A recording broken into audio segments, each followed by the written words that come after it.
Ele é digno de glória, honra.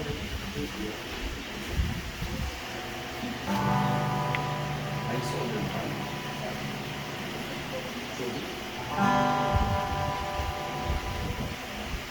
210.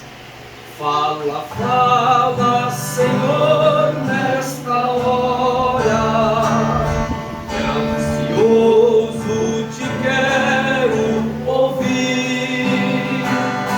Teu falar dá valor e restaura, e mais sábio te faz por mim. Ó bendito teu nome eterno, que tu falas a quem escutar, e saúde e repouso supremo, de alegria e paz eterna. Fala, fala, Senhor, e conservo tuas palavras de vida e vigor. Estou pronto a seguir-te conselho pelas tuas veredas de amor. Ó bendito teu nome eterno, que tu falas a quem escutar, de saúde e repouso superno, de alegria e paz eterna. Fala, fala, Senhor, que eu ouço as palavras com todo fervor, pois conduz ao eterno repouso. São conselhos muito ricos de amor. Cante com alegria. Ó bendito seu nome eterno, que tu falas a quem escutar, de saúde e repouso supremo, de alegria e paz eternal. Glórias a Deus. Meus irmãos, hoje nós estamos presenciando, dia 5 de dezembro de 2021, nós estamos na nossa lição de número 10, na nossa escola bíblica dominical, e o tema de hoje que nós iremos estudar é Paulo e seu amor pela igreja. Ao longo dessas lições, no período dessas lições, nós vamos estar estudando um pouquinho a respeito do amor que o apóstolo Paulo tinha por aquela que é a eleita, a igreja que Jesus comprou com o seu precioso sangue. E nós vamos observar que o apóstolo Paulo, ele vai destacar este amor que ele tinha com os irmãos, o companheirismo, a fé que é em Cristo Jesus. O nosso texto áureo vai nos informar assim: porque o amor de Cristo nos constrange. Isso está registrado em 2 Coríntios, capítulo 5, e o versículo 14. A verdade prática nos diz: o amor cristão não é um sentimento egoísta, mas o sacrifício dos próprios desejos para o bem dos outros. Glórias a Deus. Irmãos, ao longo desta lição nós vamos estar observando e entendendo que para o cristão, para Deus, essa palavra tão pequenininha que tem um peso muito forte, que se chama amor, que infelizmente muitos têm perdido, muitos não sabem nem o que significa isso, o amor. O amor para o crente não é meramente um sentimento. Se eu fosse explicar para os irmãos etimologicamente o que é amor, eu poderia usar 4 palavras gregas, eu poderia usar o que o dicionarista Oas ou Marco Aurélio diz o que é o amor. Mas veja bem, o amor para nós não é simplesmente um sentimento. Mas o amor, olha só, é o sacrifício dos próprios desejos para o bem do próximo. Amor não é só em palavras, mas o amor ele é demonstrado em obras, em ações. E é sobre isso que nós vamos falar um pouquinho nesta manhã. A leitura bíblica em classe está registrada em 1 Tessalonicenses capítulo 1, do versículo 1 a 10. E eu quero pedir para os irmãos para estarmos lendo. Eu leria o primeiro e depois os irmãos leem o depois.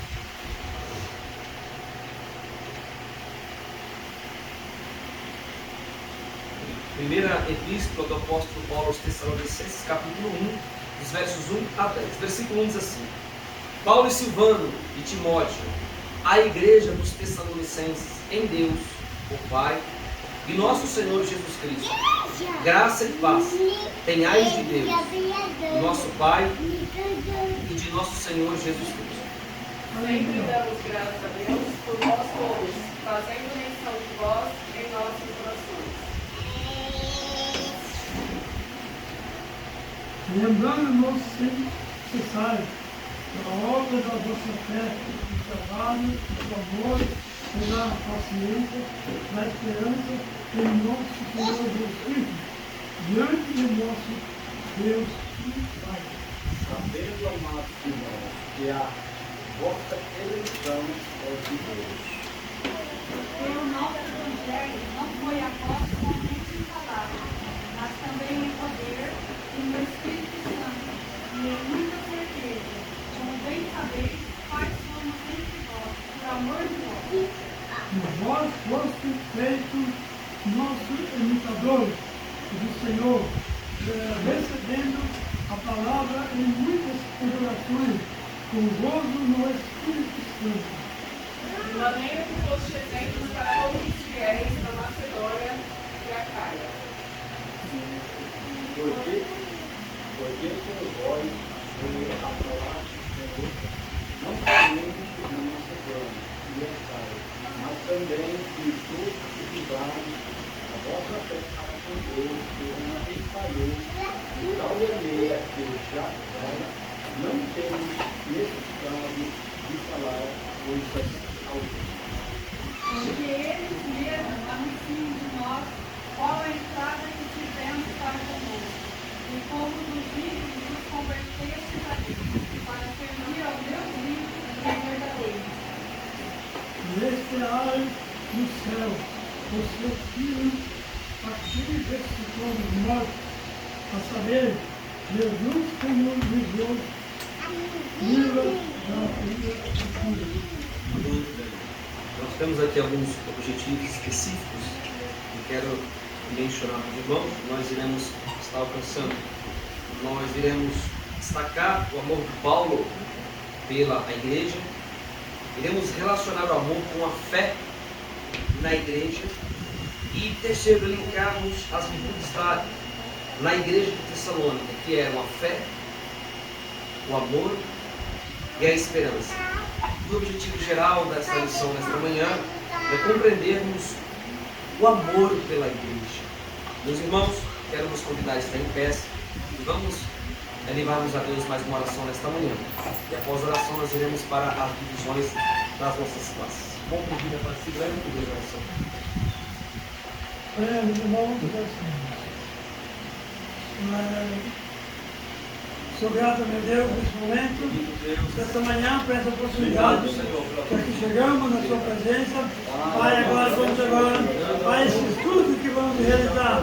Abençoa agora, Pai, teu filho na direção dos trabalhos. Abençoa cada irmão que estão presentes. Eu te agradeço, Pai, por essa leitura que agora vamos aprender nesta manhã. Tudo seja feito, realizado na presença do nosso Deus. Eu agradeço em nome de Deus.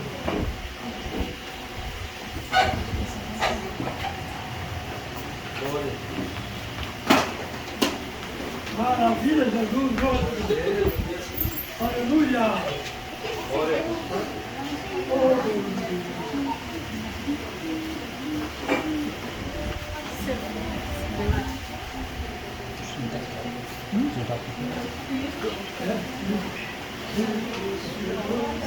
Serão.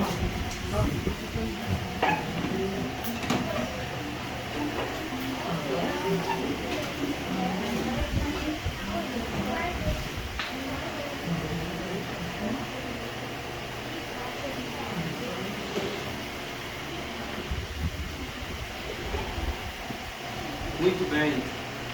Meus irmãos, mais uma vez a paz do Senhor. Amém. Tudo bem com os irmãos? Amém. Todo mundo estudou as lições? E agora o amém baixou, né? Vi que os irmãos, amém, amém, agora deu uma diminuída. O que está acontecendo, irmãos? Temos que estudar as lições, tá? Irmãos, conforme nós apresentamos para os irmãos, nós iremos tratar hoje a respeito de um assunto muito importante. Nós vamos entender, veja bem, irmãos, nós vamos entender o amor de Paulo pela igreja. Pela igreja. O ponto central da nossa lição diz assim: ame a igreja de Cristo. Ame a sua igreja local. Deixa eu fazer uma pergunta para os irmãos. Irmãos, onde é a nossa igreja local? Onde é a nossa igreja local? Vocês estão com dúvida, irmãos? É aonde? É aonde, Jonas? Hã? É onde é a sua igreja local? Qual o local que você está?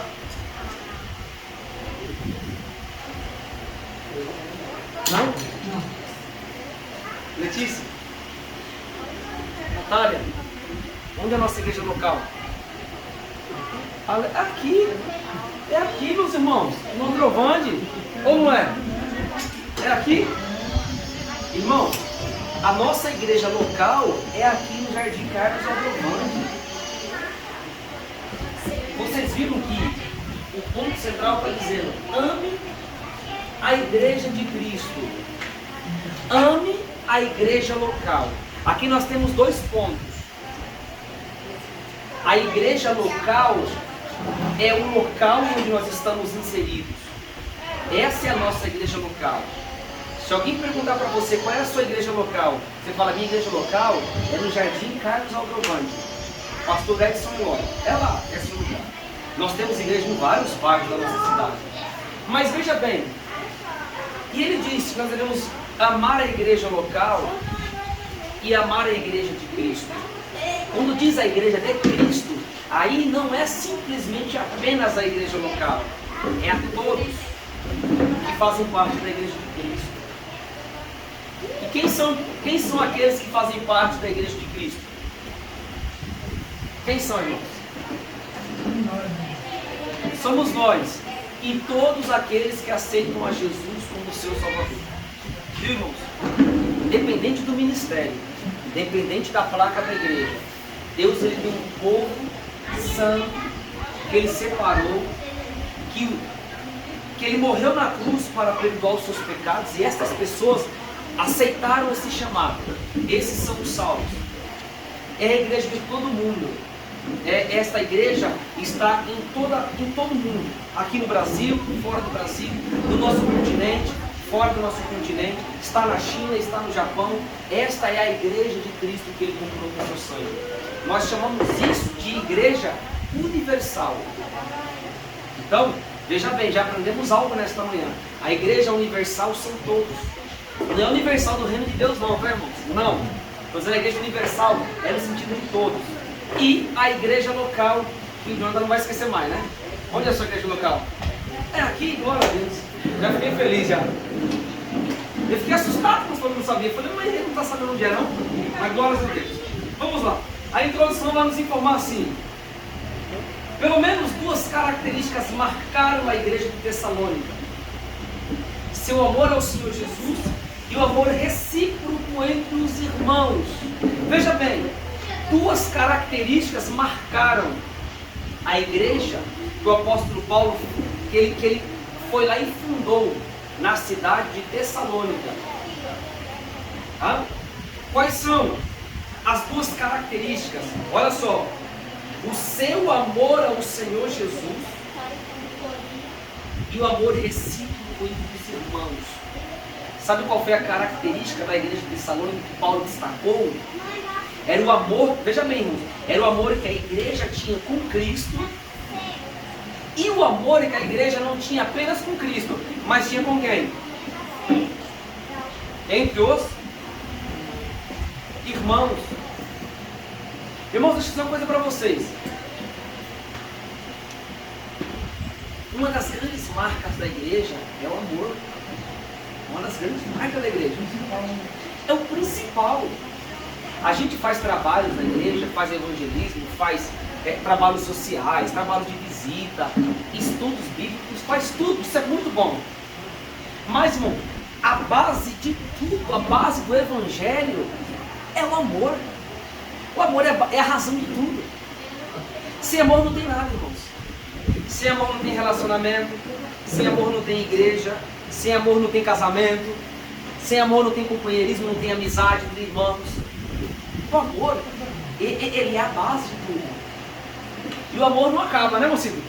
Pode ficar 70 anos de casado, né?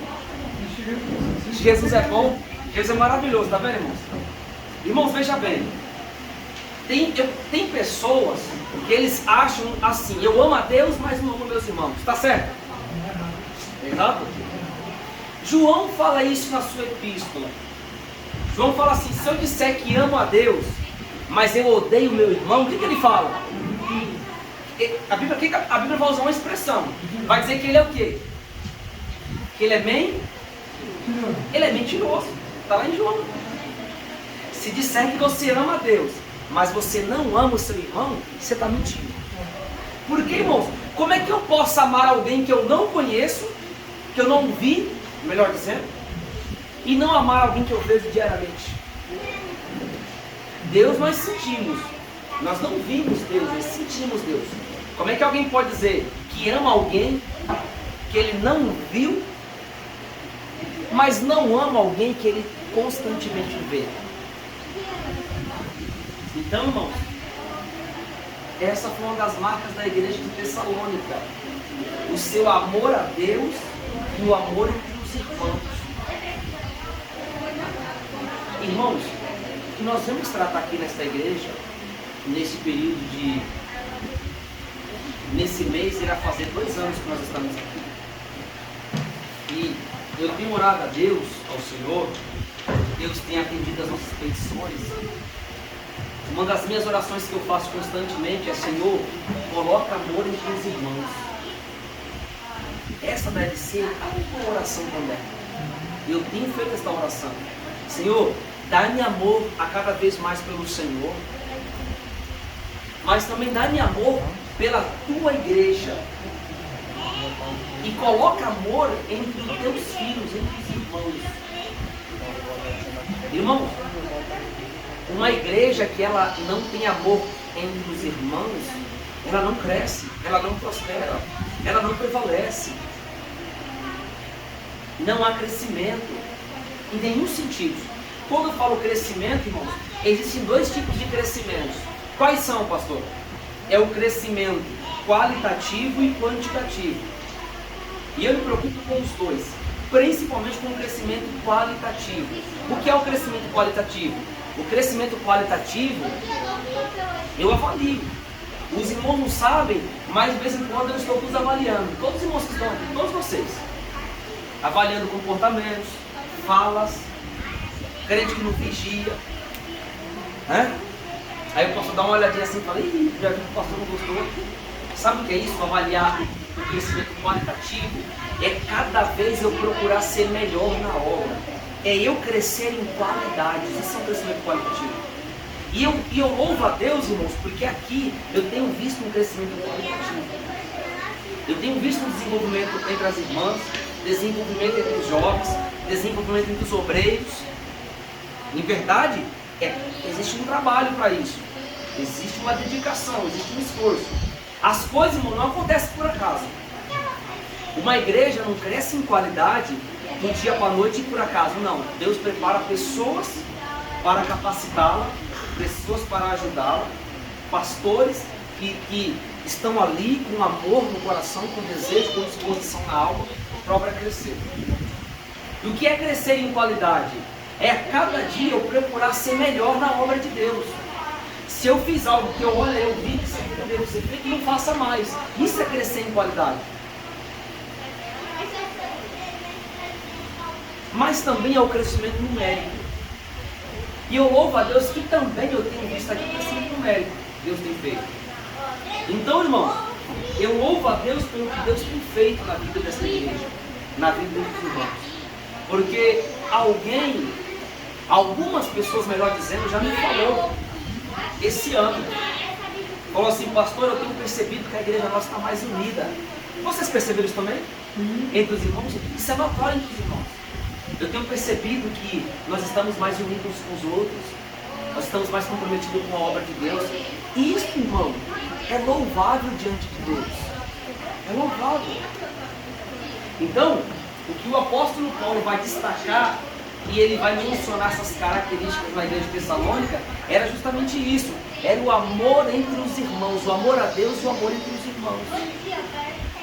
Quantas pessoas só vivem para falar mal da igreja? Digo mais, quantas pessoas, membros da igreja local, só falam mal da sua igreja local? Não é assim? Irmãos, isso é muito feio quando a gente fala da nossa própria casa. Não é feio, irmãos? Analisem bem. Um pai ou uma mãe, e todo tempo ele está falando para todo mundo. Ele está sempre reclamando da sua casa, ele está sempre falando mal da sua casa, ele está sempre ele fala para todo mundo: ó, na minha casa é assim, na minha casa faltou aquilo, na minha casa falta pintar aquilo, ó, a esposa é assim, o esposo é assim. O tempo só fala mal da sua casa. Isso é bom para a família? É bom, irmãos? Não. Assim é aqueles membros que falam mal da sua própria casa, da sua igreja local.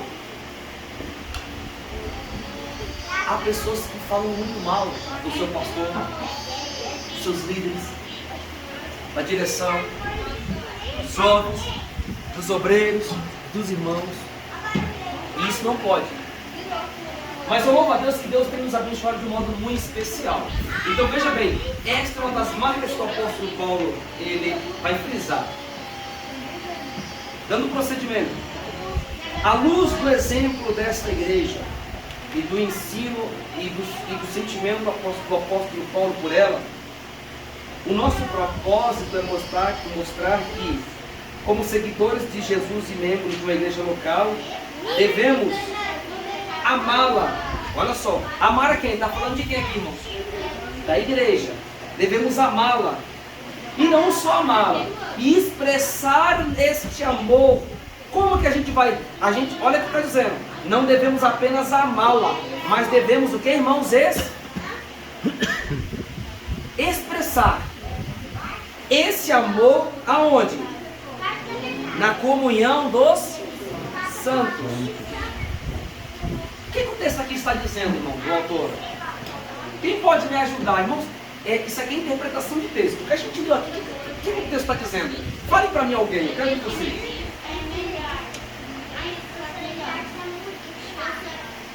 Alguém se habilita? E escola é assim, viu, irmão? Se for errado, a gente está aqui para isso. E escola é local para dois tipos de pessoas. Para quem não sabe, para quem sabe. Quem não sabe, aprende, quem sabe, ensina. Então, aqui a gente vai aprender uns com os outros. Irmãos, sabe o que o texto aqui está dizendo? Olha só que interessante. Que o propósito nosso não é simplesmente amar. E aqui, esse simplesmente amar está dizendo em quê? Em palavras. O amor, irmãos, não é simplesmente em palavras. Porque já tem um ditado que diz que para falar, até papagaio fala. Tipo assim. E tem uns animalzinhos que você ensina ele e começa a falar também. Não é? Então, este amor não é simplesmente falado, mas é expressado. expressar este amor na comunhão dos santos. O que quer dizer isso aqui, irmãos? O que é expressar esse amor? Exatamente, irmã Ana Paula, é demonstrar, é obras. O amor, irmãos, não se mede apenas nas palavras, mas o amor é medido através das obras.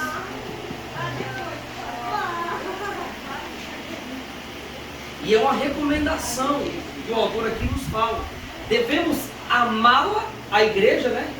E, olha só o E, não é uma vírgula, é a continuação. E expressar este amor. E olha que interessante. Nós devemos expressar este amor. Pode ser. Fica à vontade. Fica à vontade. E nós devemos expressar este amor na comunhão dos santos. Antes de dar continuação, nosso irmão Gessé está cooperando conosco hoje, é uma alegria muito grande ter conosco. Vamos dar um bem-vindo ao nosso irmão, dizemos juntos? Sois bem-vindo em nome de Jesus. Sinta-se à vontade, tá?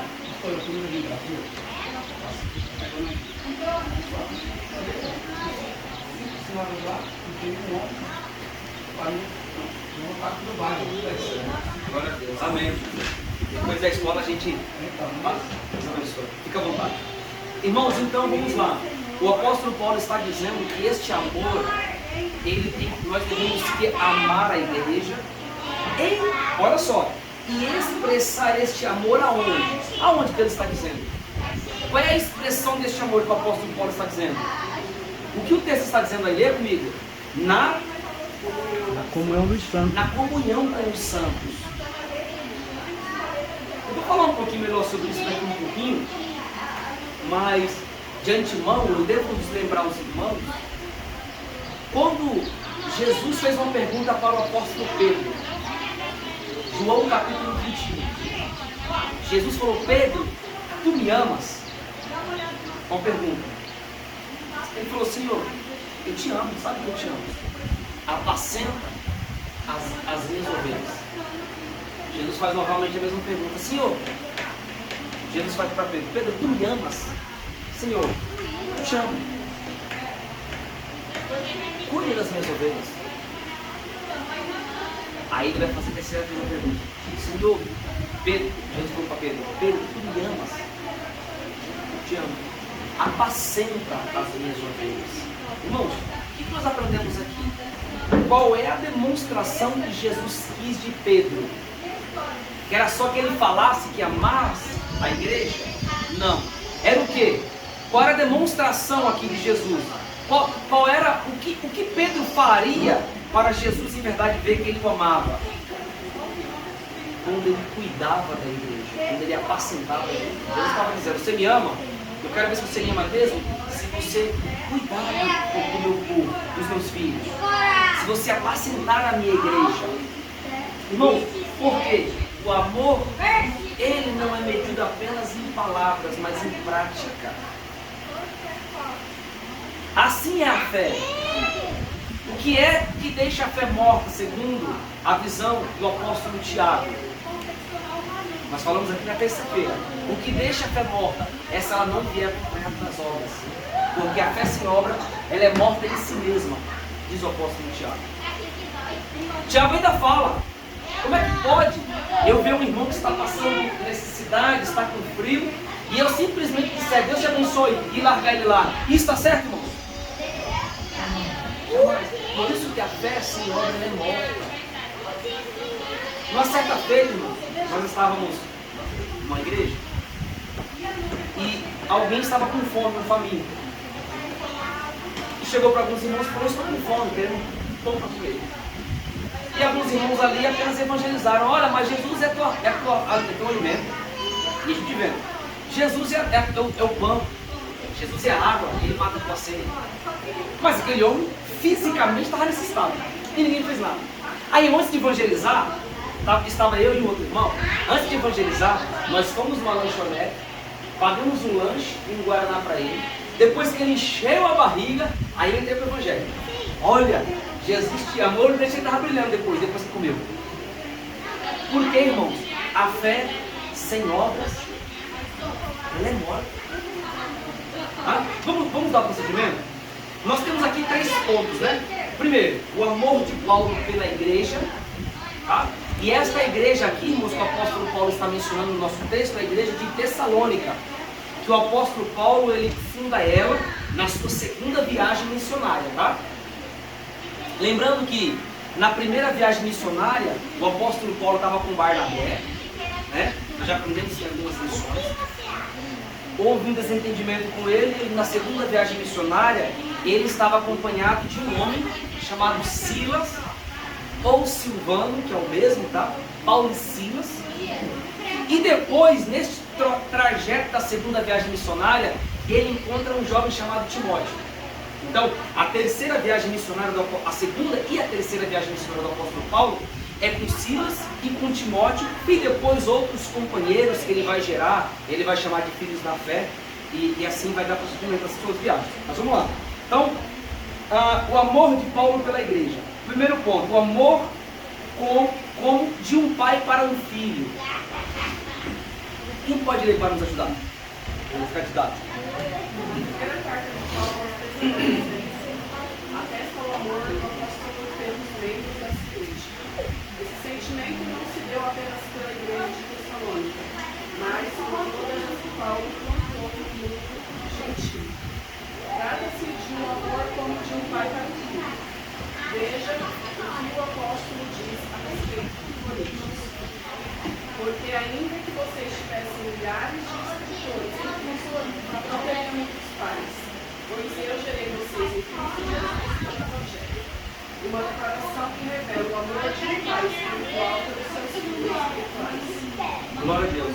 Então, irmãos, este era o sentimento que Paulo teve pela igreja de Tessalônica, um amor muito grande.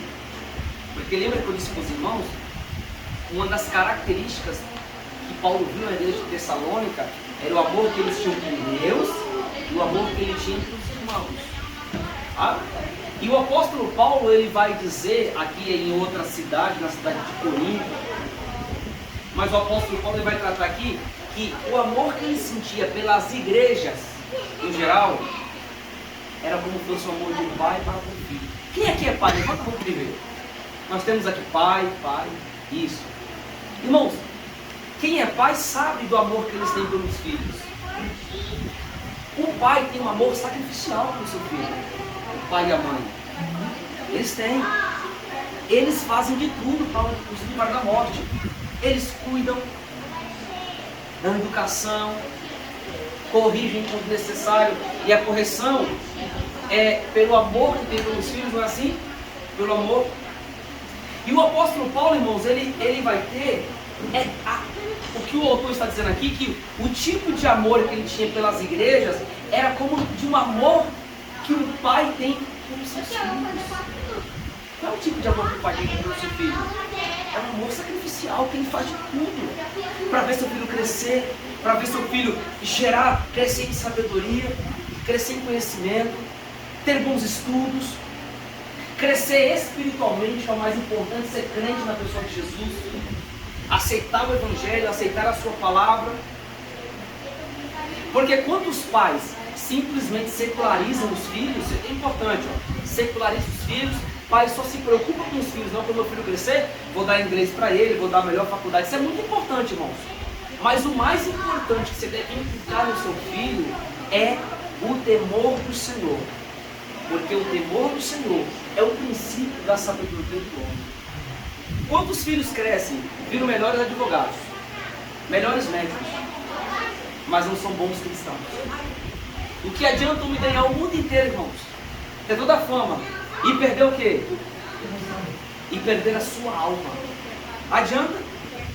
Então observem bem, este era o tipo de amor que Paulo tinha. Olha só, esse sentimento não se deu apenas na igreja de Tessalônica, mas por todas as igrejas que Paulo plantou no mundo gentílico. Vocês sabem, irmãos, que o apóstolo Paulo, ele foi o maior plantador de igrejas. Por isso que ele é um apóstolo. E hoje, irmãos, não existe mais esse negócio de apóstolo. Não existe mais. A palavra apóstolo, ela significa o enviado. Quem foram os apóstolos? foram aqueles que foram testemunhas oculares de Jesus. Esses foram os apóstolos. Se essas pessoas que dizem apóstolos, você fala, você viu Jesus? Não vi. Então eles não foram apóstolos. Os apóstolos viram Jesus, viram os seus milagres, viram os seus atos, viram as suas ações, viram o poder salvífico que ele tinha. Esses foram os apóstolos. E qual era a função do apóstolo? Plantar igreja, era essa. O apóstolo, geralmente, via de regra, ele não pastoreava as igrejas. Não, eram os pastores das igrejas. A gente vê isso em Atos dos Apóstolos, a progressão. Tem crente que fala assim, eu quero ser igual à igreja de Atos. Mas em que ponto você quer? Porque a igreja de Atos, capítulo 4, é uma igreja. No capítulo 6 é outra igreja. No capítulo 13 é outra igreja. Por quê? A igreja está em progresso. No começo de Atos, tinha pastores? Não tinha. Você tinha pastores lá? Tinha quem? Era a continuação, eram os discípulos, eram os apóstolos. Os apóstolos foram fazendo o quê? Plantando igrejas. Aí depois, para que a igreja foi alicerçada, o que os apóstolos faziam? E sim, naquelas comunidades, naquelas igrejas, eles deixavam o quê? Um presbítero, ou a Bíblia vai usar o termo de bispo, ou pastor. Porque, irmãos, a palavra bispo, presbítero e pastor em Atos dos Apóstolos são termos intercambiáveis. O que significa isso? São palavras polissêmicas. Deixa eu melhorar para os irmãos entenderem. São palavras iguais. Por isso que o apóstolo Pedro fala os presbíteros pastorearem o rebanho de Deus. Por quê? Quem era esse presbítero? Esse presbítero é aquele que estava tendo pastorado, apacentando o rebanho. Eram os pastores de hoje. Tá? Irmãos, deixa eu falar uma coisa para os irmãos. Todos nós podemos trabalhar no pastoreio. Toda igreja deve pastorear. Mas vou explicar para os irmãos. O que é o pastoreio? É o cuidado. É só o pastor que tem que ter cuidado pela igreja? Irmãos? Não. Vocês também têm que ter cuidado uns pelos outros. Vocês também podem visitar uns aos outros, visitar os enfermos, trabalhar no aconselhamento que está precisando. Não é assim? Agora, o que somente cabe ao pastor da igreja é o pastorado. E sim, o pastorado é um dom de Deus, conforme está em Efésios. Deus deu na igreja uns para apóstolos, porque naquela época ele tinha apóstolos, profetas, doutores e mestres, evangelistas, doutores e mestres. Então, quem são esses pastores? E esse pastor é o que ele exerce o pastorado. Através de como? Através de um chamado na sua alma. Esse chamado ele vai ser notório entre a igreja. E como que o pastor, a igreja vai reconhecer que ele é um pastor? Através do que, irmão? Da imposição de mãos. Ninguém acorda assim e fala, sabe uma coisa, eu sou pastor. Não é assim que funciona, irmãos. Existe um chamado dele. Ele vai ter essas características na sua vida. Depois vai ter um reconhecimento da igreja através da imposição das mãos. Então o apóstolo Paulo ele tinha este amor, a ponto que ele chamava os irmãos de filhos. Olha o que ele fala em Coríntios, que a nossa irmã leu. Porque ainda que vocês tivessem milhares de instrutores em Cristo, ou esses instrutores aqui são os pais, ainda que vocês tivessem milhares de pais, de mestres, não teriam muitos pais, pois eu gerei vocês em Cristo Jesus pelo Evangelho. Para o apóstolo Paulo, aqueles que ele havia gerado, plantado, elevado o Evangelho, Paulo chamava, eu gerei, vocês são filhos na fé. Irmãos, é por isso que eu tenho um costume que alguém fala assim, mas como é que pode? Eu sou muito mais velho que o pastor me chama de filho. Porque o pastor ele é assim. O pastor não se mede pela idade. Ao pastor, eu posso ver um irmão mais velho do que eu, mas para mim é um filho na fé. Eu gerei, nós estamos dando ensinamento para ele, nós estamos dando alimento espiritual. Certa vez eu conversava com algumas irmãs, tinha até algumas irmãs de idade. Eu falei, sim, minhas filhas. Aí eu falei, com o olho regalado, não pastor, eu tenho idade de ser sua avó. Por quê, irmãos? Esse é o amor que a gente tem com os irmãos. E este amor, ele precisa ter. O apóstolo Paulo tinha isso também. Então, uma declaração que revela o amor de um pai espiritual pelos seus filhos espirituais. Vamos prosseguir? O amor motivado pelo modo de ver nos evangelhos. Eu quero pedir para um jovem ler para a gente, por favor. Ponto 2.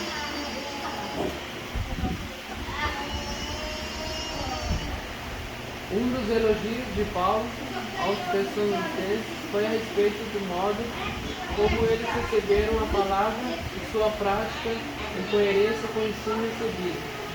Os cristãos de Tessalônica eram objetos de amor do apóstolo, pois neles ele via o fruto de seu ministério. Os versículos 5 e 10 da nossa leitura bíblica mostra a invisível alegria de Paulo ao constata a expressão do amor de Deus na vida da igreja. Essa igreja era formada por pessoas que abandonaram a crença em ídolos e pela fé abraçaram o Evangelho. Logo, o Evangelho não é discurso, mas implica práticas convictas. Essa disposição dos Tessalonicenses tocava o coração do apóstolo. Muito bem. Irmão, a igreja de Tessalônica ela foi fundada pelo apóstolo Paulo no ano 50 e 51 depois de Cristo. 50 anos após a morte de Cristo, o apóstolo Paulo ele estava na região da Acaia. O que era a região da Acaia? A Acaia, irmãos, a capital da Acaia era Corinto, onde o apóstolo Paulo estava. Era a capital. De lá de Corinto é que o apóstolo Paulo ele vai escrever esta epístola aos Tessalonicenses. Então, esses povos gregos romanos, formados por gregos e romanos, que era aquela época, eles eram um povo muito pagão, idólatra. Nosso irmão leu que a idolatria, ela reinava neste lugar. E uma vez que o apóstolo Paulo foi e pregou o evangelho, o que eles fizeram? Os ídolos. O que ele leu, irmãos? Eles abandonaram a sua crença em ídolos pela fé e abraçaram o evangelho. Porque o evangelho, irmãos, o evangelho é transformador. O evangelho é libertador. O evangelho de Jesus Cristo. Então o apóstolo Paulo, ele juntamente com Silas, com Timóteo, eles fundam esta igreja. Paulo envia cartas de Corinto para os irmãos de Tessalônica. Tá? E nós vemos que o cuidado que o apóstolo Paulo tinha com os irmãos, não era medido apenas em palavras, mas o cuidado que o apóstolo Paulo tinha era medido também na prática. Olha só, logo o evangelho não é só discurso, mas implica práticas convictas. Repito, nós precisamos, irmãos, não apenas viver uma vida de aparência. Dizemos que somos crentes, somos pentecostais, ou somos tradicionais. Não simplesmente viver de aparência. Nós precisamos, a nossa vida, ela tem que exalar as boas obras, o Evangelho de Jesus. Percebe que pessoas que não perdão muito fácil, ele traz não avançava ainda. Mas eu acredito que pessoas que estão na igreja, às vezes, principalmente de não é de convence. Porque na igreja tem pessoas que estão muito na igreja. Muitos pais não sabem do evangelho nunca. Sim. Irmãos, claro, o que falta é uma conversão. Quando o crente, irmãos, ele é convertido, a sua vida muda. Porque o que é conversão? A palavra conversão no grego é metanoia, que é mudança de mente. Irmãos, por que tem pessoas que não mudam, que é como o Jessé está dizendo, na igreja é uma coisa, mas lá fora é outra? Porque não teve esta mudança, não teve uma conversão, compreende? Então, é necessário ter esta conversão. Inclusive, irmãos, as marcas do salvo é vista no seu dia a dia, através das suas obras. Não que a salvação é por mérito, claro que não. Efésios 2:8. Pois pela graça sois salvos mediante a fé. Isso não vem de vós, é um dom de Deus. A salvação é um dom de Deus, e é exclusivamente de Deus. Não somos salvos por nossos méritos. Mas, irmãos, uma das marcas do salvo é o seu comportamento. Ele, durante o seu dia a dia, mediante os anos que vão passando, ele está denotando essa condição. Você vê claramente que ele é um salvo. Do mesmo modo que quem é ímpio, você vê claramente quem é ímpio. Não precisa ninguém nem dizer, automaticamente a gente vê. Tá? Então, é preciso nós termos esta conversão. Mas veja bem, logo o Evangelho não é só discurso, mas implicações convictas. Esta disposição dos Tessalonicenses tocava o coração do apóstolo Paulo. Então, os irmãos de Tessalônica, eles tinham este amor uns para com os outros. Eles tinham este cuidado. Lembra que eu disse? Todos devem exercer o pastoreio, não o pastorado do pastor. Do mesmo modo que todos devem exercer a diaconia. O que é diaconia, irmãos? O que é a diaconia? Toda igreja deve exercer. Diaconia é o serviço. A palavra diaconia significa serviço. Todos nós estamos aqui para servir uns aos outros. Ninguém que está aqui é tão grande para dizer eu não posso servir. Você pode servir. Que nem todos podem exercer o diaconato. Esse sim, são para aqueles que também foram chamados, é um dom de Deus, o diaconato, com a imposição de mãos. Tá? Ponto 3. O amor deve nortear a nossa vida na igreja local. Pode ler por favor para a gente.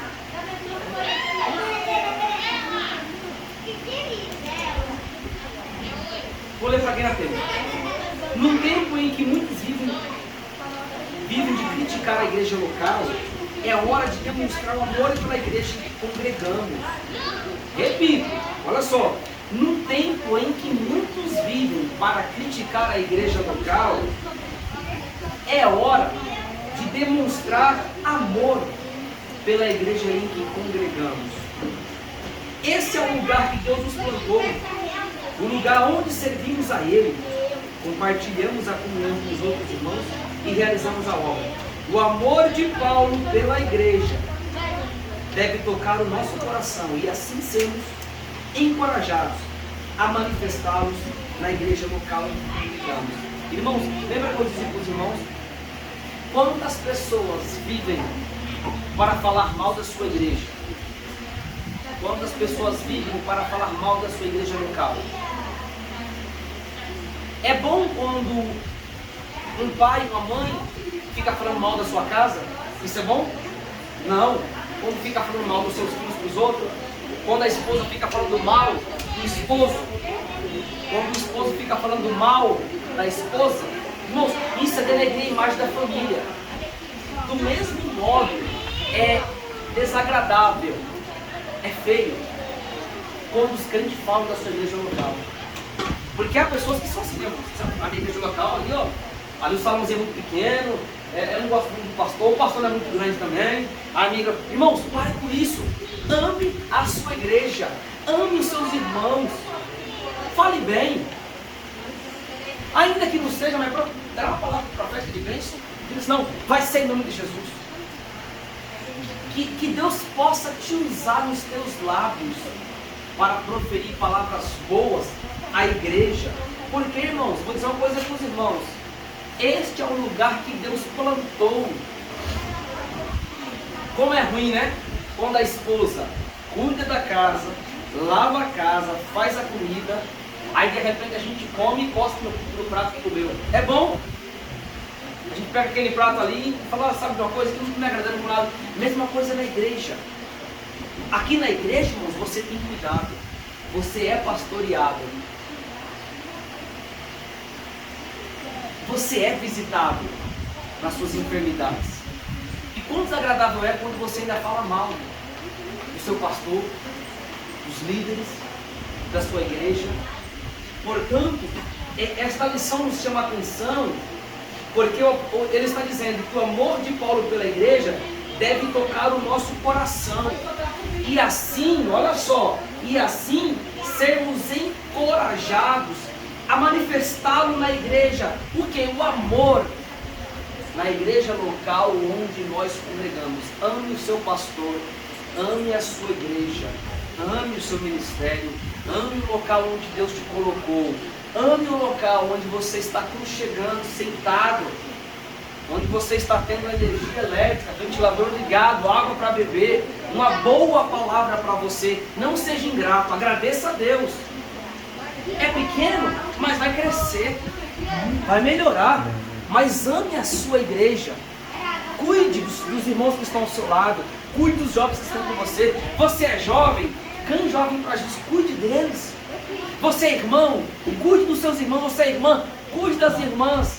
Faça isso e Deus vai te abençoar grandemente. Irmãos, neste momento, eu terminei o primeiro tópico. Eu quero convidar a nossa irmã, o que você vai fazer chamada? O Senhor vai fazer a chamada nessa oportunidade. Nosso jovem comunidade. Vamos falar mais um minutinho, fala. Pode falar. Aqui no bairro, tem várias famílias que vai querer um local aqui, no mesmo ministério. Tá? Aí o que nós vamos falar?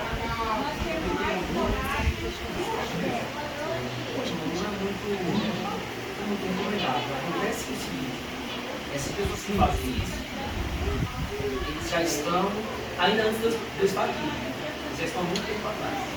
Devido a alguns fatores que eles presenciaram, eles não gostaram de certos comportamentos, certas atitudes, da liderança local, e eles saíram, sabe? Apenas para preservação família.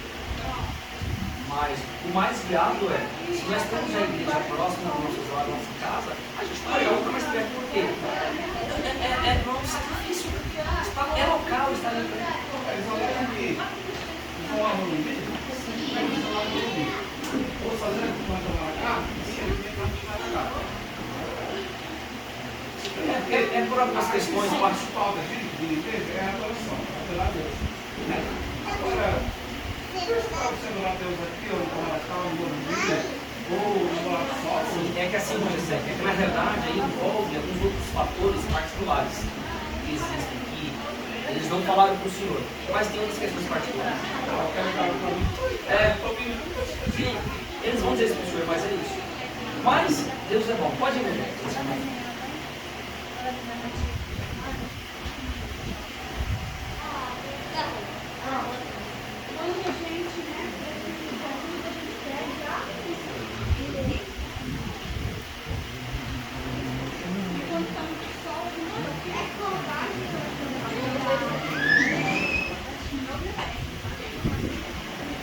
Paz do Senhor aos irmãos. Nós vamos fazer nossa chamada dia 5 de dezembro. Pastor Roy.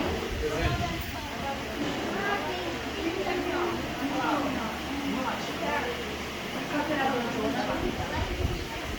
Irmã Deise. Irmã Conceição. Operador Genaro. Diácono Presbítero Aparecido.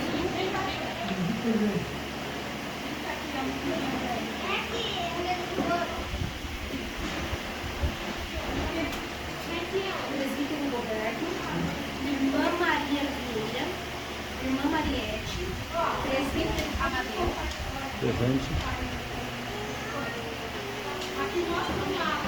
Natália,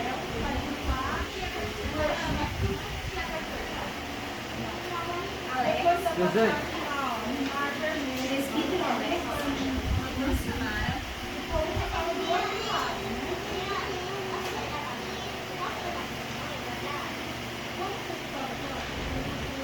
operador do rádio, jovem Vitória,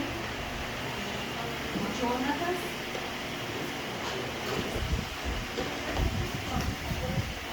Diácono Feio, Wellington, Lídia, Samuel, Ana Paula, Fabrício. Os irmãos levantam, por favor, as Bíblias.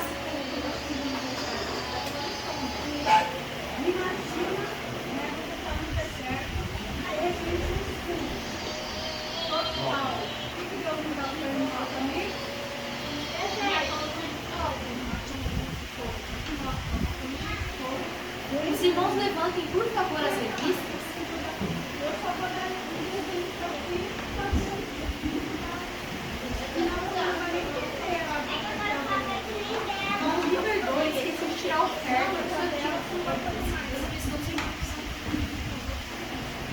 Glória a Deus.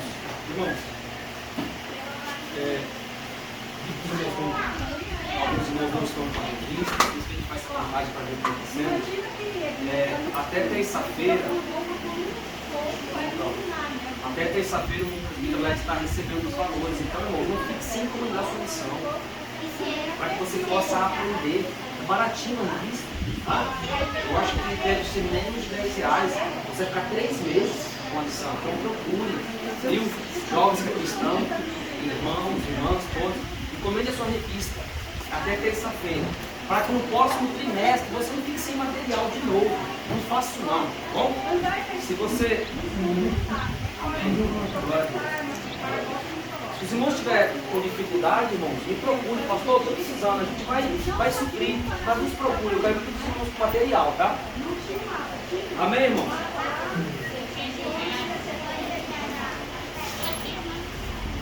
Ponto 2, irmãos, da nossa lição. Amor e fé na igreja. Veja bem, agora nós falamos aqui do amor de Paulo entre os irmãos de Tessalônica, e agora a coisa vai começar já ter algumas ramificações a mais. O amor e fé na igreja. Nós temos 3 subtópicos, né? O amor, uma palavra proeminente nas cartas de Paulo, a fé e o amor no ensino de Paulo, e a dimensão prática do amor da igreja. Vamos lá. No ensino de Paulo, Deus manifestou seu amor salvífico por meio do seu Filho Jesus Cristo. O apóstolo mostra que a expressão suprema deste amor é a crucificação de Jesus no Calvário, seu doloroso sacrifício. Ele confirma isso e escreve aos Romanos, capítulo 5, versículo 8. Mas Deus prova seu amor para conosco, em que Cristo morreu por nós, sendo nós ainda pecadores. Veja bem, irmãos, aqui nós observamos o apóstolo Paulo falar da expressão máxima do amor. Irmãos, qual é a maior expressão de amor que o apóstolo Paulo menciona? Qual é? Qual é a maior expressão de amor que o apóstolo Paulo diz?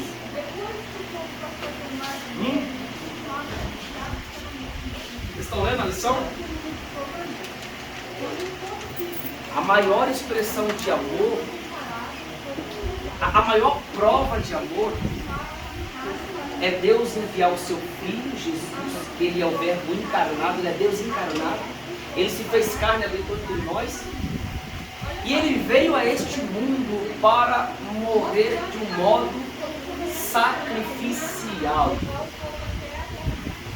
Deus não apenas amou, Deus provou. Como que Ele provou? Enviando o seu Filho para morrer pelos nossos pecados. E o apóstolo Paulo aqui é claro em Romanos. Olha o que ele vai dizer. Deus não apenas fala, Ele prova, mas Deus prova o seu amor para conosco. Sabe, irmãos, quando de repente a esposa fala, meu bem, me prova que você me ama. Não é assim? Aí ele fica, o que eu faço para provar? Ou ele fala, eu quero que você me prove. Né? Faz aquele macarrão gostoso. Faz aquela batata frita bem suada. Faz aquela coisa, eu quero que você me prove. Irmãos, Deus provou que nos ama enviando Jesus para morrer pelos nossos pecados.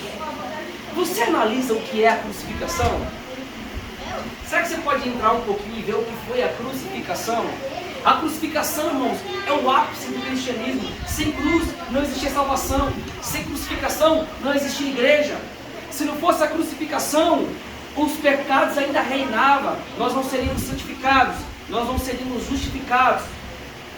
Mas foi por causa da morte expiatória na cruz do Calvário que nós estamos aqui para louvar e glorificar o seu precioso nome.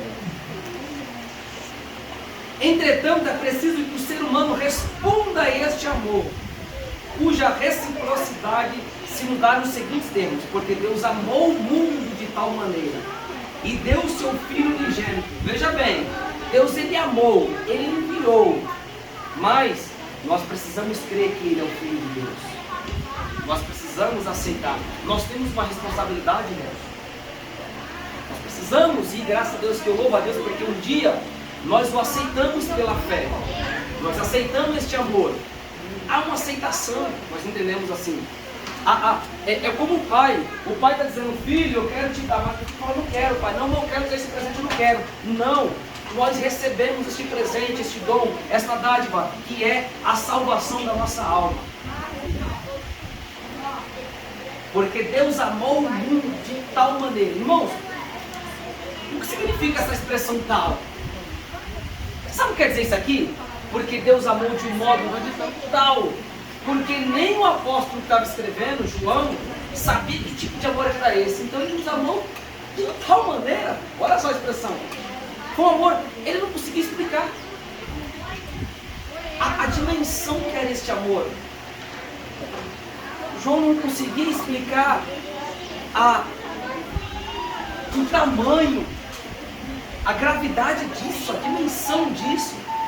O amor dele foi tão grande, ele nos amou de tal maneira que deu o seu Filho unigênito para que todo aquele que nele crê não pereça, mas tenha a vida eterna. É preciso crer para responder a este amor. Você precisa crer, você precisa aceitar a este chamado de Deus na sua vida. A fé e o amor no ensino de Paulo. Quem pode ler para nós da forma? Ponto 2. O apóstolo nos diz que o amor é a fonte da justiça de Deus imputada ao pecador, concedida pela graça divina. Assim, fé e amor têm uma correlação igualável. Aos Efésios, Paulo escreveu: porque ouvindo eu também, até que entre vós há no Senhor Jesus e o vosso amor para com todos os filhos. Em 2 Tessalonicenses, ele marca, sempre devemos, irmãos, da graça de Deus por vós, como é de razão, que a vossa fé cresce muitíssimo, e o amor de cada um de vós aumenta de uns para com os outros. Portanto, segundo o ensino do apóstolo, há uma correlação necessária entre a fé em Cristo e o amor entre os irmãos. Logo, na fé cristã, o único débito que temos como crentes em Jesus é o amor recíproco. Para com os outros, esse amor deve ser demonstrado na igreja local. Glória a Deus. É um texto bastante já auto-explicativo, né, irmãos? Mas observem bem que o apóstolo Paulo vai informar que deve existir na igreja uma correlação entre fé e o amor. Mais uma vez, João ele diz: se eu digo que eu amo a Deus, mas aborreço o irmão, o que ele fala? É um mentiroso. Irmãos, eu amo quem não vejo, mas não amo quem eu vejo. Então, o que o apóstolo Paulo está dizendo aqui é que esta correlação ela deve ser necessária. O amor e fé, ela deve ser virtudes que têm que ser cultivadas dentro da igreja. Veja bem, na fé cristã, o único débito que temos com os crentes é o amor. Por isso que o apóstolo Paulo diz: o que eu devo para vocês, o que ele fala? Nós somos devedores para gregos e bárbaros. Sabe o que ele está dizendo? É o amor. Isso é o que nós devemos dever a cada dia para os irmãos. É o amor. Repito, como que é este amor? Em palavras, eu te amo, irmão, vai em paz, Deus te abençoe. É assim? Não. Como que o amor se correlaciona com a fé? Através da prática, através das obras. Tá, irmãos? Então, o apóstolo Paulo envia isso na igreja de Tessalônica. E ele outorgava isso para que as demais igrejas fossem assim também. Este amor deve ser demonstrado. Amor não é só em palavras, irmãos, é demonstração. E eu quero dizer uma coisa para os irmãos: isso aqui tem um peso muito grande. tem um peso muito grande. E a Bíblia diz, pastor, a ninguém devemos dever nada a não ser o amor. A não ser o amor. Esse é o débito que nós devemos ter. Ponto 3. A dimensão, agora vai entrar mais nessa questão da prática. A dimensão prática do amor na igreja. Veja bem, no ministério de Paulo, o amor tem um caráter prático. O amor, novamente, não é só em palavras, não é só apenas em teoria. Mas no ministério do apóstolo Paulo, o amor, ele é correlacionado com a prática. E de acordo com o ensino de nosso Senhor Jesus, principalmente conforme apresentado na parábola do bom samaritano. Abra comigo sua Bíblia, Lucas 10. Lucas 10 e 25. Veja bem que o amor, ele deve ser demonstrado. Jesus vai nos dar aqui um exemplo.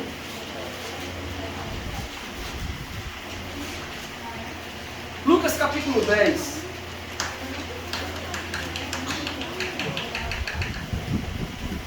Esse texto aqui, irmãos, na realidade,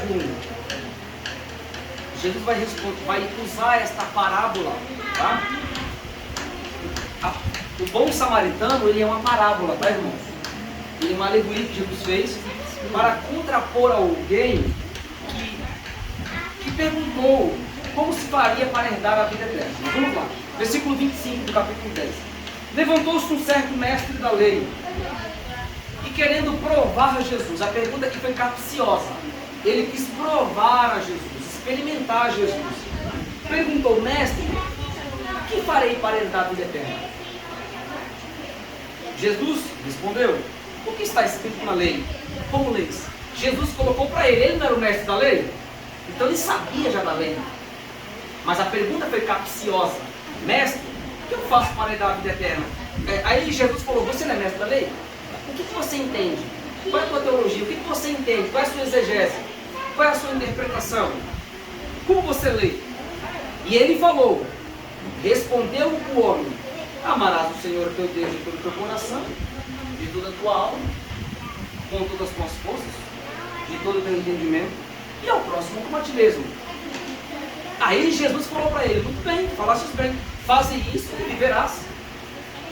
Mas ele querendo justificar-se, porque a pergunta foi capciosa, ele querendo justificar-se a si mesmo, disse a Jesus: mas Jesus, quem é o meu próximo?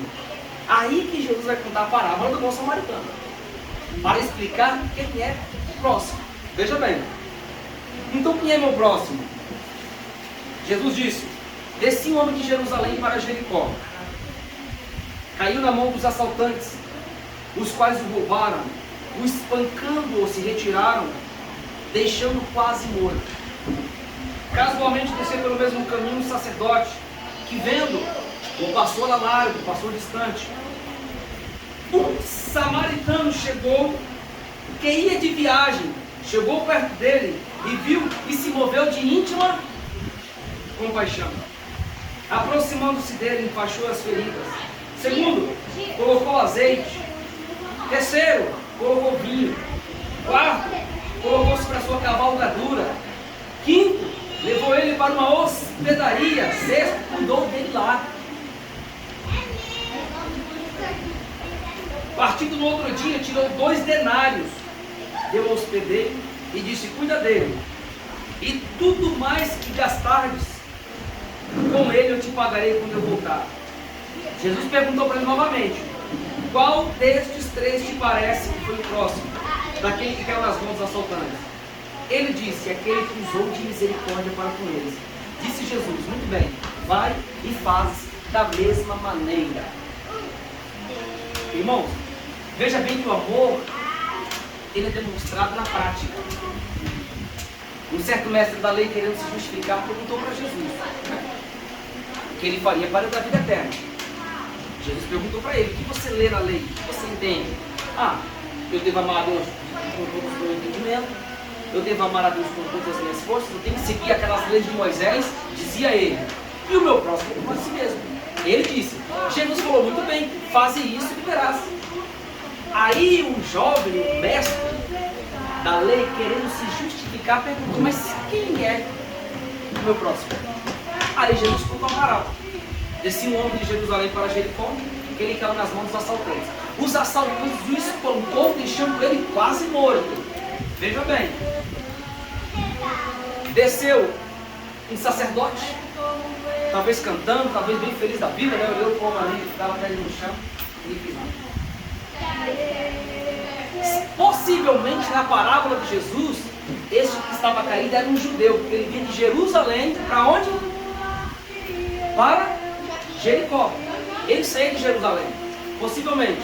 Mas veja bem, aquele que era um sacerdote que também era judeu, que devia o ajudar, não fez nada. Passou depois um levita.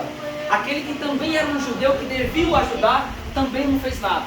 Mas diz a Bíblia que depois veio um samaritano. Olha só. Os samaritanos naquela época, irmãos, não se davam com os judeus, não se comunicavam com os judeus, por questões históricas. Desde aquela época, quando o povo estava quando foi cativo para a Síria, levou cativo os israelitas. De onde surgiram os samaritanos? Os samaritanos são a mistura de povos assírios com os judeus, que no ano 722 foram para o exílio da Síria. Esses assírios se casaram com as judias, os judeus se casaram com as assírias, e eles tiveram filhos. Esses filhos são chamados de samaritanos. E os judeus, que eram da tribo do sul, que foi levado por Nabucodonosor, esses judeus não aceitavam essa mistura, porque a tribo do norte, Israel, se casou com os povos da Síria, e portanto os samaritanos. Então existia uma rixa. Os samaritanos tinham um local de adoração, os judeus tinham outro local. Então essa rixa aí era muito notória entre eles. Aí na parábola de Jesus vai vir alguém de longe, vai vir alguém de outra etnia, vai vir alguém que tinha uma rixa com possivelmente um judeu que estava caído, porque os dois judeus, o sacerdote e o mestre da lei, não pôde fazer nada. Mas este homem, ele coloca azeite, ele grava a sua ferida, coloca na sua cavalgadura, leva para uma estalagem, cuida, dá 2 denários e fala: cuida dele, eu vou te pagar tudo mais, quanto você mais cuidar, eu te pago depois. O que a gente observa aqui na parte prática, irmãos? Que o amor que nós devemos ter não é somente em palavras, mas é em obras. O levita não fez nada, o sacerdote não fez nada, mas o samaritano cuidou dele. Mas veja bem, Jesus falou: então quem é meu próximo? Aquele que usou de misericórdia. Quem é o teu próximo, irmãos? É aquele a quem você ajuda. Este é o teu próximo. Ele pode estar aqui, ele pode estar lá, ele pode estar distante, mas aquele a quem você ajuda, este é o seu próximo. Aquele que se usa a misericórdia, este é o próximo. Mas fazendo uma aplicação prática rapidamente, irmãos, sabe o que significava aquele homem caído no chão? Fomos nós, por causa do efeito do pecado. Estávamos nessa situação, caído. O que o diabo fez? O inimigo quase nos matou. Quase, deixou a gente quase morto. Sabe o que aconteceu? A lei, o que representava o sacerdote e o levita, representava a lei, que infelizmente a lei não podia salvar o homem. Não conseguia salvar mesmo. A lei, ela não tinha essa capacidade de salvar. A lei era simplesmente um pedagogo. Ela serviu como tutor. Paulo fala isso em Gálatas. Mas ela não teve a condição de salvar. Mas, naquele momento, aparece um samaritano. E o samaritano aqui neste contexto, ele é Jesus. Este homem é Jesus. Ele coloca azeite nas suas feridas. E ele coloca vinho também nas suas feridas. E ele enfaixa. Sabe o que significa? É como fosse Jesus pegou nós caído, morto. E Jesus, ele nos redimiu pelo seu sangue. Pelo seu sangue. Veja bem, ele colocou numa cavalgadura, que representa o quê? O evangelista, aquele que o leva para a igreja, deixou os cuidados do pastor da igreja, deu 2 denários, 2 funções da igreja, batismo e santa ceia, falou: cuida dele. O que ele falou? Um dia eu vou voltar. Aquele que está cuidando do anjo da igreja, aqui nesse contexto, cuida dele, eu vou retribuir e vou te pagar o que você fizer mais. Assim éramos nós. Nós tínhamos a capacidade de salvar. Aí não podemos salvar. Mas um dia, Cristo Jesus, Ele nos comprou com seu sangue, nos deu vitória, nos enfaixou as nossas feridas, perdoou os nossos pecados, nos deu vida, nos deu vigor, nos levantou. E aqui nós estamos, nessa estalagem, né? Para louvar e glorificar o nome do Senhor Jesus. Então, irmãos, amor, ele é medido pela prática, pelas obras, não somente em palavras. Tudo bem, meus irmãos? Todo mundo está feliz? Então, glória a Deus. Daqui a pouco vocês vão encher a barriga. Isso é bom, né? Vamos lá. A dimensão prática do amor. Estou certo?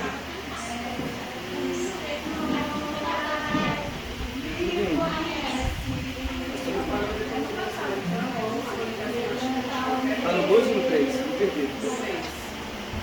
Muito bem. Aqui, ó. O amor se manifesta na atitude concreta em relação ao outro. Num contexto em que nos acostumamos a denominar o amor como algo abstrato, é preciso mostrá-lo de maneira concreta no ambiente na igreja local. Como pastorear com fidelidade os crentes. Você está falando aqui, ó, pastor da igreja? Como? Lembra que Jesus falou para Pedro? Pedro, tu me amas? Amo. Então cuida das minhas ovelhas. Qual era a demonstração de amor que Jesus queria? Era o cuidado que Pedro e os pastores deveriam ter com o rebanho de Deus. Pastorear com fidelidade os crentes, suprir as necessidades de quem precisa, visitar os irmãos em suas enfermidades, orar uns pelos outros, e tudo quanto se apresentar como oportunidade para amar. Amor não é simplesmente abstratismo, mas é prática. E eu louvo a Deus, irmão, pelo que Deus tem feito na vida do nosso irmão Gessé também, porque ele faz esse trabalho, mas o fundamento disso é o resultado do amor pela obra de Deus. A base desses salgados que esse irmão faz, os bolos, a base de tudo isso é o amor. Se ele não tivesse amor, ele não fazia nada disso. Porque ele... inclusive pela minha própria família. Nossa, você vai lá, você velha, você faz isso, você não dá primeiro material. Isso com o irmão da igreja, irmão da fé, mulher. Mas o Senhor faz por amor ao homem, não é isso? O combustível é o amor. O combustível, irmãos, que nós estamos aqui também, vindo para a igreja, mediante as lutas, as dificuldades, a aflição, é o que? É o amor. Nota para você. Vamos lá. Ponto 3. As 3 virtudes na igreja de Tessalônica: fé, amor e esperança. Jota, lê para a gente, por favor. Ponto 1. As 3 virtudes teologais. Veja que apóstolo diz em sua oração, lembrando-nos sem cessar a obra da vossa fé, do trabalho do amor e da paciência, da esperança em nosso Senhor Jesus Cristo, diante de nosso Deus e Pai. Aos Coríntios, Paulo escreveu: agora, pois, permanece na fé, na esperança e no amor. Estes 3, mas o maior deles é o amor. Assim, as 3 virtudes que formam a cidade, filha de Deus, em especial no ensino de Paulo, são a fé, o amor e a esperança. Tais virtudes devem participar da vida da igreja local. Portanto, irmãos, estas 3 virtudes devem preencher a nossa vida. Quais são? Fé, esperança e o amor. Essas são as virtudes teologais, ou seja, virtudes de Deus às nossas vidas. Fé, esperança e amor. Vamos aprender um pouquinho a respeito da fé, da esperança e do amor. Olha só. Primeira virtude da fé. Vamos lá. A primeira virtude é a da fé. Na carta de Paulo aos Tessalonicenses, a fé se refere ao efeito prático que o apóstolo Paulo denomina a obra da fé. Essa obra estava presente na igreja dos Tessalonicenses e Paulo sentia-se grato a Deus por isso. Assim, somos encorajados a produzir frutos na igreja local como reflexo da nossa fé. Irmãos, a fé, ela não é simplesmente uma palavra abstrata. Fé, olha o que o texto vai dizer, é obras do quê? Da? Obras da? É obras da fé. Fé tem que ter obras. Nosso irmão presbítero Amadeu, terça-feira passada, nos falou a respeito da fé, né? Eu fiz uma pergunta para a igreja. Só não responderam, responderam depois. Eu falei o que deixa a fé morta? Quando ela não tem obra. Irmãos, é obras da fé. E isso precisa reger a nossa vida. Veja bem, em Tiago, capítulo 2, versículo 14, olha o que Tiago diz.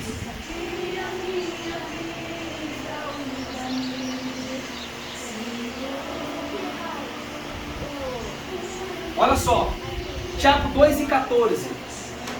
Meus irmãos, que proveito há se alguém disser que tem fé, mas não tiver obras, poderá esse salvá-lo? Adianta, olha o que ele está dizendo. Se o irmão ou a irmã estiverem nus, tiverem falta de mantimento cotidiano, e algum de vós lhe disser, ide em paz, aquentai-vos e fartai-vos, mas não lhe derdes algumas coisas, assim também, se não tiver obras, a fé é morta em si mesmo.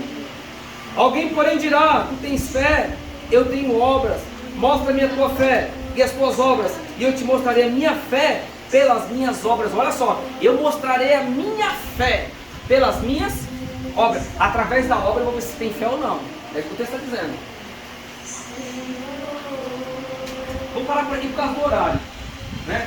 Mas, irmãos, essa deve ser a igreja, ela tem que ver de fé. E esta fé é acompanhada através das obras. Ponto 2. Não somente a fé, mas outra virtude é o amor. Leia pra gente, por favor, como o presbítero Amadeu, a virtude do amor. Leia pra gente a virtude do amor. Ponto 3.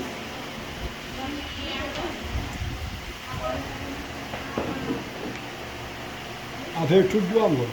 Em Tessalonicenses 1:3, o apóstolo fala do trabalho do amor. Ora, o que podemos entender por isso? Havia um senso coletivo nos Tessalonicenses de que os seguidores de Jesus deveriam trabalhar motivados pelo amor ao nosso Senhor. O trabalho do amor era algo muito concreto em Tessalônica. Não existia doutrina destituída do amor. Estamos diante de uma igreja doutrinária e cheia de amor prático. Não quer mencionar um ponto? Fica à vontade. Não, pastor, pode continuar aí. Então, irmão, esta é uma virtude também que a igreja precisa ter. É o amor. E olha bem, o apóstolo Paulo fala das obras da fé, significando que a fé não é só um sentimento, ela tem que ser acompanhada com as obras. Tiago fala que a obra sem fé é morta em si mesmo. E também a virtude do amor, ela deve ser cultivada na igreja. Então, olha só, o trabalho do amor era algo muito concreto. Não existia doutrina destituída de amor. Estamos diante de uma igreja doutrinária e cheia de amor prático. Isso o apóstolo Paulo fazendo menção com a igreja de Tessalônica. Irmãos, como é gostoso, como é importante, é essencial que a gente faça a obra de Deus por amor, com alegria, com o coração aberto, com entusiasmo. É assim que o crente tem que ser. Ele tem que evangelizar com um brilho nos olhos, com amor. Viu, irmão? Faça o que você está fazendo, continue fazendo. Deus é contigo, com amor. Deus vai lhe galardoar por isso, com chama no coração. Porque, irmãos, eu disse para os obreiros, vou dizer aqui para toda a igreja aqui. Certo dia, um grande... Talvez você que é um cristão, que está na sua casa, está nos vendo, assistindo na sua casa, Deus tem uma palavra para a sua vida também. Certo dia, um cristão, um pregador, perguntou para um ator e falou: por que quando eu prego, poucas pessoas vêm, poucas pessoas estão comigo, eu tenho poucas pessoas à minha volta, ninguém aceita Jesus, mas você é um ator, quando você está fazendo um filme, uma novela, milhões de pessoas vêm, te assistem, choram, não é assim? Aí ele respondeu pro pregador, sabe por quê? Porque existe uma grande diferença entre eu e você. Eu prego uma fantasia como se fosse uma verdade.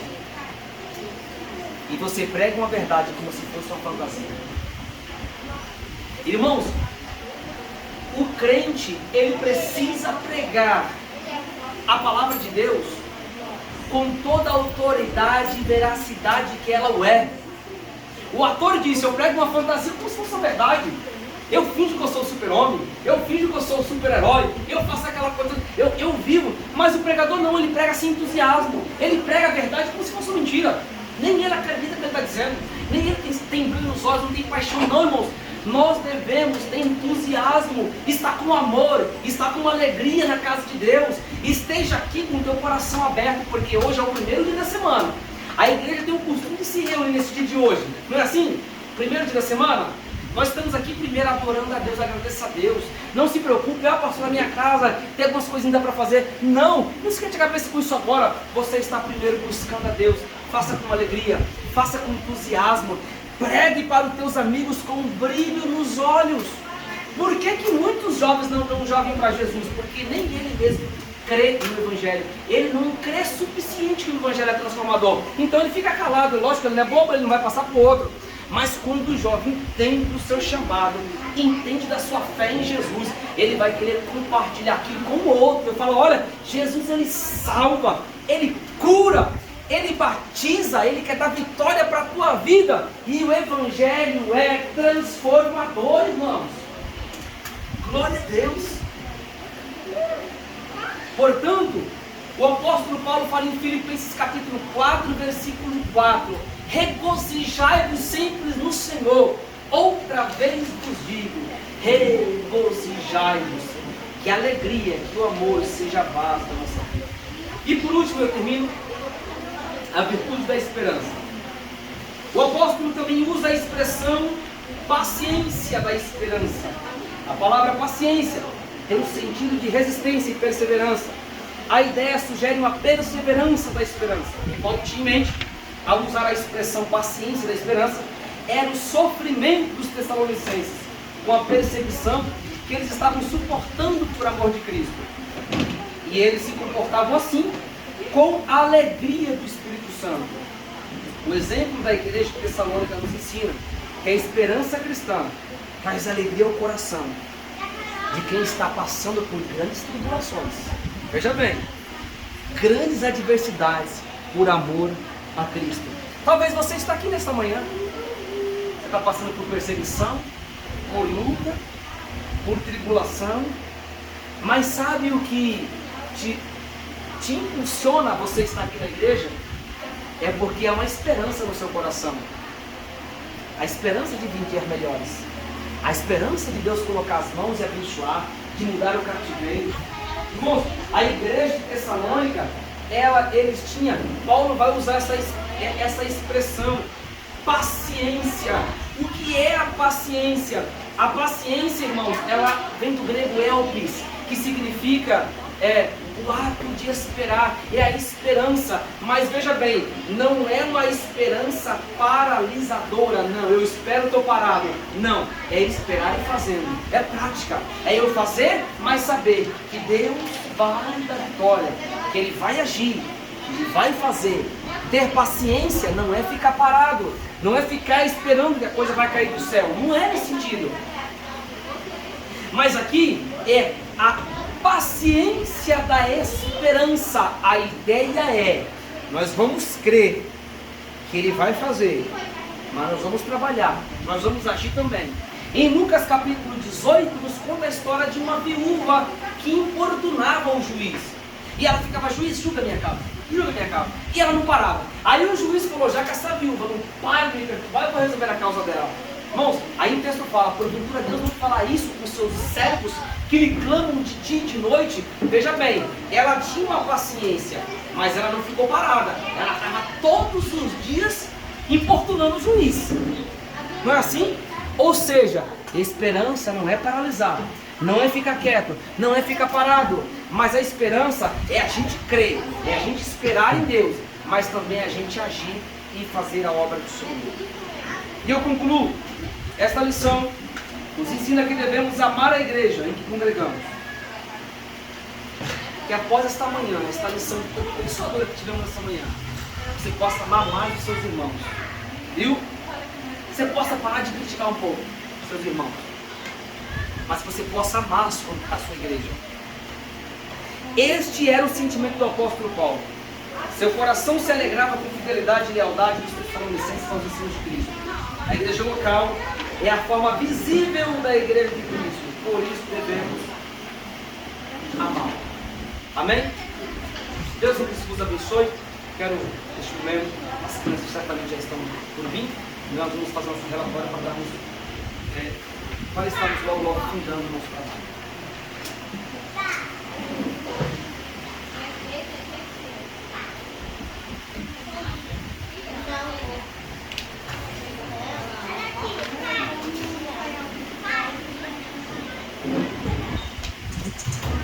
Glórias a Deus.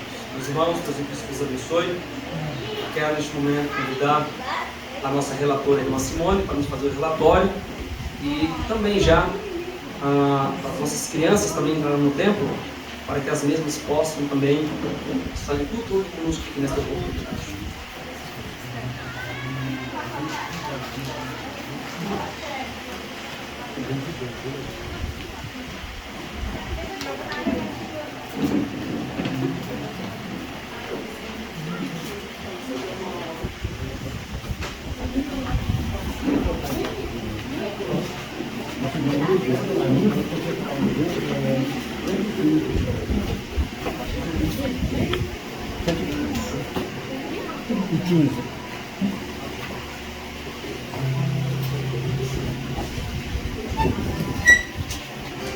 Cumprimento os irmãos novamente com a paz do Senhor.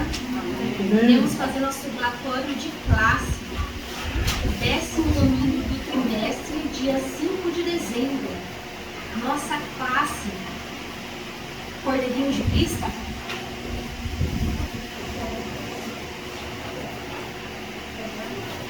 Pessoal, confie no Senhor, tenha fé e coragem. Salmos 7, versículo 14. Eu pensar, aleluia, tão certo como a que eu respiro, tão certo como a manhã que se levanta, tão certo como eu te falo em voz ouvir.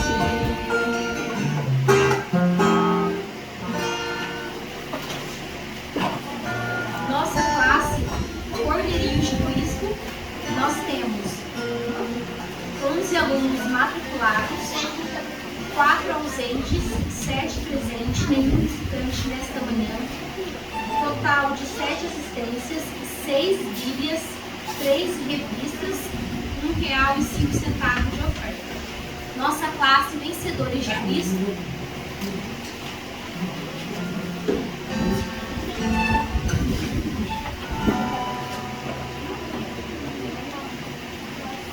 Pessoal, porque o amor de Cristo nos constrange. 2 Coríntios, capítulo 5, versículo 14. Eu quero trabalhar para meu Senhor, levando a palavra com amor. Quero eu cantar e orar, ocupado quero estar, sim, na vinha do Senhor. Trabalhar e orar na seara.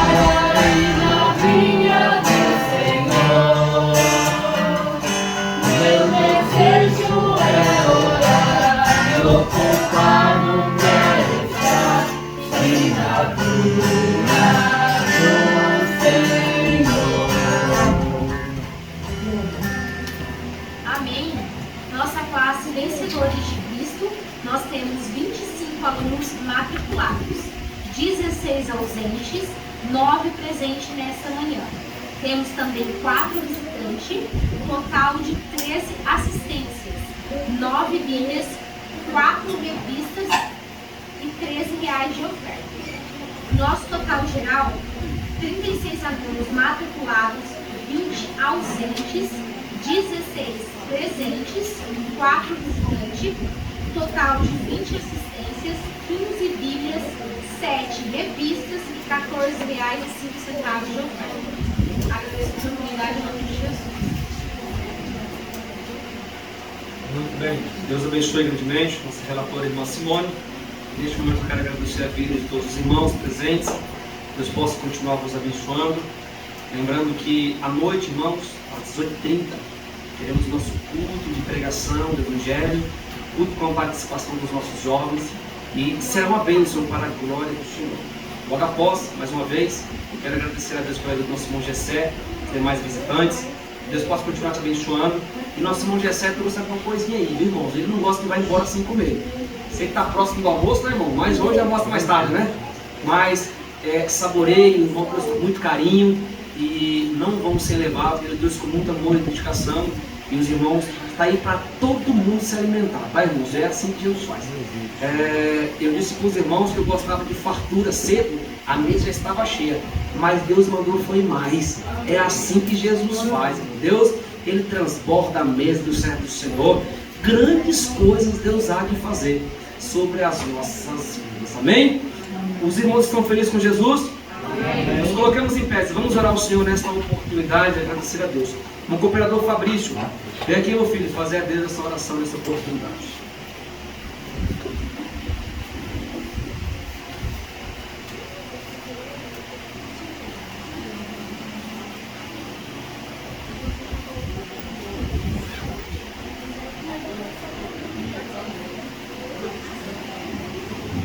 Salve a igreja, Senhor. Vamos orar. Santíssimo Deus, Pai querido, te damos graças. Mais uma vez, Papai, por ter estado na tua casa, em nome de Jesus. Meu Santíssimo Deus, agora nos despede, Pai, Senhor. Te damos louvores, Papai, por tudo que temos aprendido aqui. Meu Santíssimo Deus, que a tua palavra, Papai, venha ficar em nossos corações, Papai. Que a fé, Senhor, venha aumentar, meu Senhor. Que as nossas obras, Papai, sobre a tua casa. Meu Santíssimo Deus, faça segundo a tua vontade. Papai querido, tome em tuas mãos, Senhor, cada servo teu, em nome do Senhor Jesus Cristo. Amém. Amém e amém, Jesus. Deus abençoe. Participem do maná. Deus nos abençoe em nome de Jesus.